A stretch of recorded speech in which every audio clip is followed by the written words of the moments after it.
August ব্যাপক গণবিক্ষোভের মধ্য দিয়ে শেখ হাসিনা সরকারের পতন হয়েছে বাংলাদেশে। গত 15 বছরের শাসন আমলে শেখ হাসিনাকে অকুণ্ঠ সমর্থন দিয়ে এসেছে ভারত। বিপরীতে মানবাধিকার এবং ভোটাধিকার সহ নানা ইস্যুতে হাসিনার উপর অসন্তোষ ছিল মার্কিন প্রশাসনের। বাংলাদেশের সরকার পতনের পেছনে যুক্তরাষ্ট্র জড়িত বলেও অভিযোগ রয়েছে হাসিনার।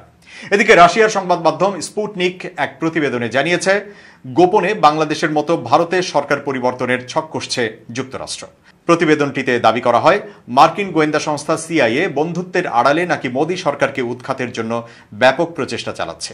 এজন্য অন্ধ্রপ্রদেশের ব্যাপটিস্ট চার্চ এবং বিরোধী নেতাদের সঙ্গে যোগাযোগ করছে তারা। এতে আরও দাবি করা হয়, ক্ষমতাসীন বিজেপির রাজনৈতিক জোট এনডিএ ভাঙতে তৎপর সিআইএ।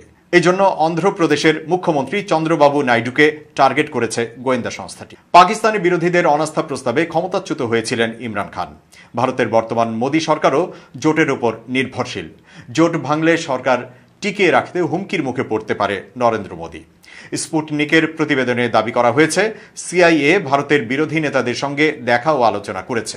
দিল্লির মার্কিন কনসাল জেনারেল জেনিফার লারসন সম্প্রতি হায়দ্রাবাদে এআইএমআইএম নেতা আসাদুদ্দিন ওয়াইসির সঙ্গে দেখা করেছেন।